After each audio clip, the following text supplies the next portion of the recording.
le plus grand acte de force est simplement de ne pas répondre.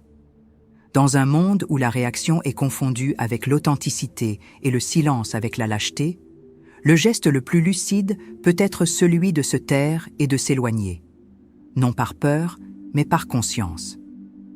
Combien de fois restons-nous dans des relations, des discussions ou des cycles simplement pour jouer un rôle que les attentes sociales nous ont imposé? Lorsque l'autre nous blesse, notre culture nous conditionne à confronter, à exposer, à prouver. Mais le Tao enseigne autre chose. Wu Wei, agir sans forcer. Et si le silence, au lieu d'être une omission, était une affirmation sereine de notre état le plus intègre? Que se passe-t-il lorsque nous laissons simplement partir, sans spectateur ni explication? Bienvenue chez Solstice. Ici, nous enquêtons sur l'invisible, les cycles intérieurs, les déplacements de l'âme et le point exact où la philosophie rencontre la spiritualité, sans dogme, sans précipitation. Nous utilisons les prismes du taoïsme, de la psychologie analytique et du détachement bouddhiste pour interpréter ce que la vie tente de nous enseigner lorsque le bruit cesse.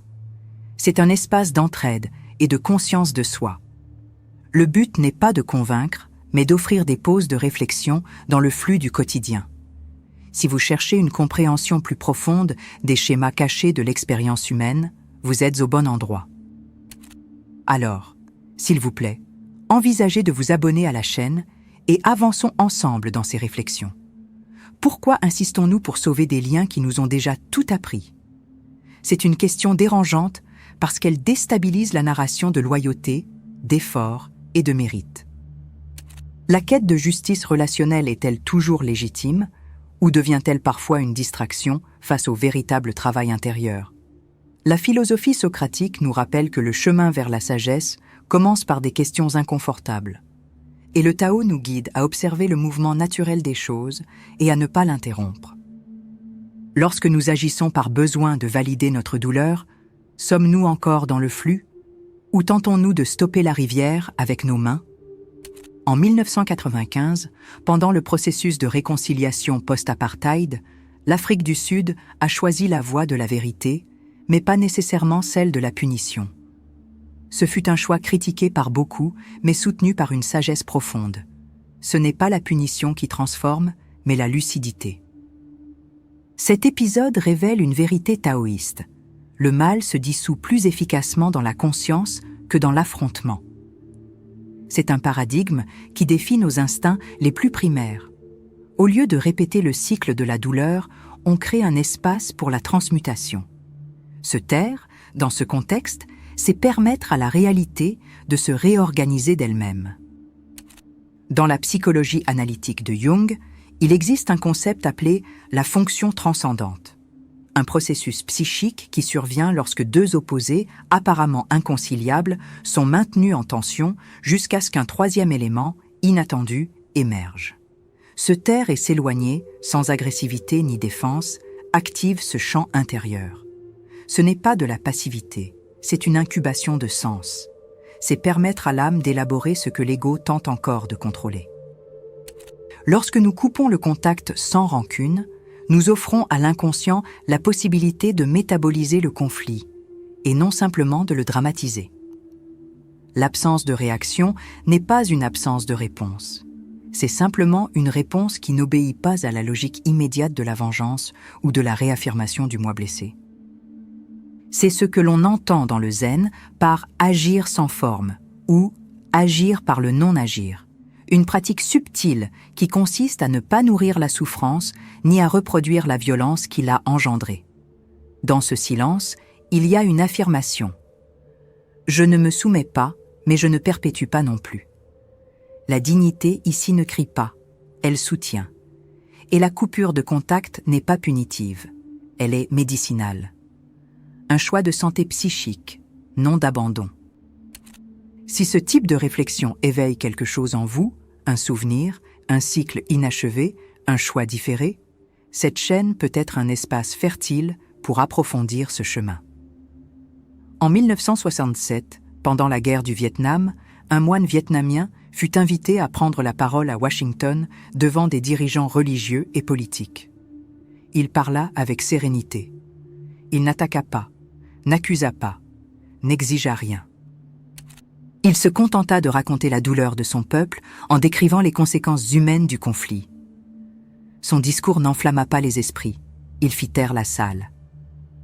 Lorsqu'il termina, il inclina la tête et s'en alla.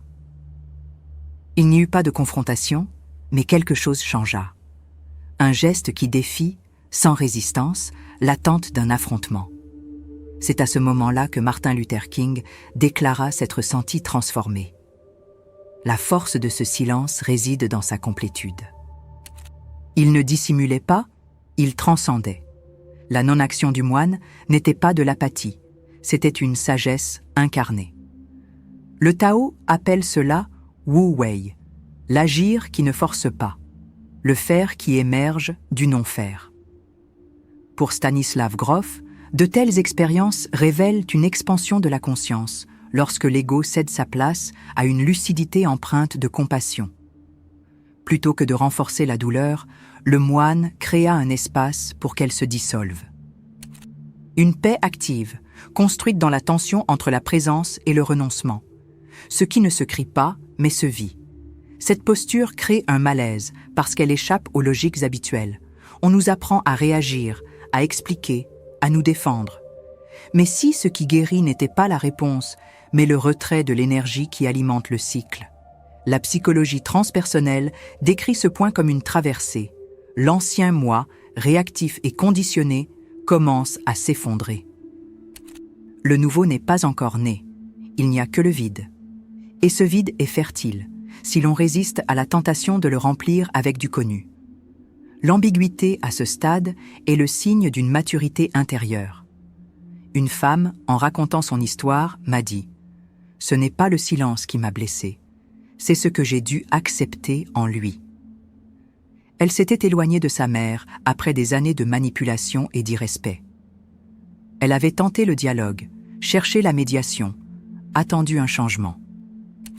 Lorsqu'elle réalisa qu'elle continuait de saigner pour préserver ce lien, elle choisit de couper, non par colère, par lucidité. Le silence qui suivit n'était pas une vengeance, mais un deuil.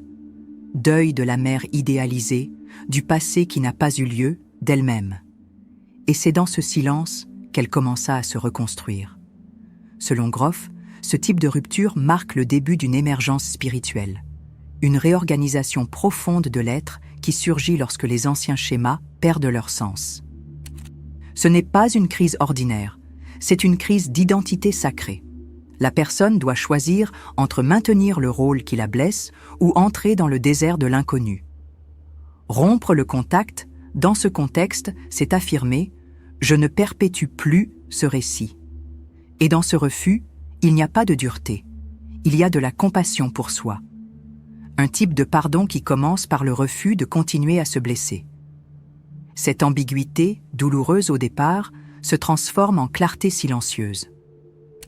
Ce qui semblait être de la froideur s'avère être une forme essentielle de soin. On cesse d'attendre que l'autre comprenne, change ou demande pardon. Non par résignation, mais parce qu'on n'en dépend plus. Il existe un type de pardon qui n'appartient qu'à soi, et il ne demande pas de spectateur, seulement un espace intérieur. La guérison ne vient pas de gagner la bataille, mais d'en sortir. À ce stade, le silence n'est pas un vide, c'est une frontière. Une frontière entre ce que vous étiez et ce que vous êtes en train de devenir. Si quelque chose dans ce récit a fait écho à votre expérience, peut-être êtes-vous déjà en train de traverser ce même processus. Ce chemin demande de la lucidité, mais aussi des témoins. Si vous souhaitez continuer cette traversée avec nous, abonnez-vous et activez les notifications. Non par habitude, mais par intention. Parfois, tout ce dont nous avons besoin, c'est d'un rappel clair au milieu du bruit. Et avancez, en paix, sans faire de bruit. Vous êtes-vous déjà surpris dans un cycle où, malgré tous vos dialogues, explications ou tentatives d'ouverture, l'autre ne vous écoute tout simplement pas? Ou pire, il écoute uniquement pour se défendre, manipuler ou minimiser votre douleur? Dans ces situations, le corps commence à envoyer des signaux avant même que l'esprit ne comprenne. Tension dans la poitrine, épuisement après les rencontres, pensées circulaires qui ne trouvent jamais de résolution. Vous tentez d'être compris, mais vous vous sentez de plus en plus invisible. La vérité, c'est que tous les liens ne peuvent pas être guéris par le dialogue. Et c'est à ce moment-là que le silence devient un choix de santé et non un abandon. Un critère utile pour identifier cela est ce que la thérapie d'acceptation et d'engagement, ACT, appelle la fusion cognitive. Lorsque nous sommes tellement attachés à la narration de ce qui devrait se passer que nous cessons de voir ce qui se passe. Nous attendons que l'autre change, qu'il y ait reconnaissance, que les choses se réalignent. Mais cette attente est, bien souvent, la continuité du même traumatisme. Un acte de soin de soi commence lorsque vous parvenez à distinguer ce que vous ressentez de ce que vous continuez à choisir d'alimenter. La coupure n'est pas contre l'autre, elle est pour vous. L'intuition est celle-ci. Lorsque la tentative de maintenir le lien vous déconnecte de vous-même, quelque chose doit être interrompu. Non pas pour blesser, mais pour cesser d'investir dans un cycle qui ne fleurit pas. Un rituel simple, mais profondément efficace, est l'acte de présence engagée. Prenez un objet symbolique, quelque chose qui représente le lien, une vieille lettre, une photo, un cadeau. Placez-le dans un endroit visible pendant 7 jours. Pendant ce temps, pratiquez la pleine conscience de l'observation silencieuse. Observez simplement ce qui émerge en vous en le voyant là, sans juger ni interpréter. Cette pratique, inspirée du travail de Jon Kabat-Zinn, ne cherche pas de réponse immédiate. Elle invite le corps et l'esprit à reconnaître, avec une clarté bienveillante, l'impact que ce lien provoque. Le 7e jour, retirez l'objet avec un geste délibéré. Rangez-le, donnez-le ou jetez-le, selon ce qui a du sens pour vous. Cet acte ne change pas l'autre personne, mais redéfinit votre place dans la relation. C'est un micro-acte d'autonomie. Une fin symbolique qui ne blesse pas, mais qui libère. L'action n'est pas spectaculaire, mais profondément ordonnatrice au niveau intérieur. Ce type de geste mobilise des parties profondes de l'être. Le silence qui suit ne sera pas vide, mais rempli d'une nouvelle cohérence intérieure. Cela n'a rien à voir avec une répression. Il ne s'agit pas de nier la douleur, mais de lui permettre de ne plus gouverner vos gestes. La compassion, à ce stade, se manifeste comme une limite, et le pardon comme une non-continuation. Vous cessez de nourrir la blessure par une présence obligatoire. Et ainsi commence ce que l'ACT appelle une vie guidée par les valeurs, non par la peur, mais par la clarté de ce qui compte vraiment pour vous. Choisir de couper le contact ou de s'éloigner en silence ne signifie pas être la personne la plus évoluée, mais rester fidèle à ce que votre corps et votre conscience savent déjà. Et cela, c'est une véritable conquête. Le Tao ne nous demande pas la passivité, mais l'écoute profonde des conditions présentes. C'est à partir de là que les bonnes actions émergent, non comme des réactions, mais comme une cohérence. L'esprit voudra peut-être un retour, une explication ou une justice. Mais le cœur apaisé n'en a pas besoin. Il se met simplement en mouvement, avec légèreté et conviction silencieuse. Si cet exercice vous a touché ou si vous avez déjà vécu quelque chose de similaire, partagez-le en commentaire pour reconnaître, par les mots, ce point de bascule. Parfois, dire « j'ai vécu cela » est un acte de courage. Et parfois, lire « moi aussi » est tout ce qu'il faut à quelqu'un pour faire son propre pas. Rationnellement, couper le contact en silence peut sembler un geste extrême, presque froid. Mais la psychologie positive nous invite à réinterpréter le bien-être non seulement comme plaisir ou connexion, mais comme cohérence et sens. Martin Seligman propose le modèle PERMA, dans lequel les relations positives ne sont qu'un des piliers, aux côtés du sens, de l'accomplissement et de l'engagement. Lorsqu'un lien compromet plusieurs de ces piliers, il n'est plus soutenable. Ce qui semble être un renoncement est en réalité une réorientation. L'éloignement devient un mouvement sain lorsqu'il préserve l'intégrité du système intérieur. Sur le plan émotionnel, le geste du silence conscient active un processus profond d'autorégulation.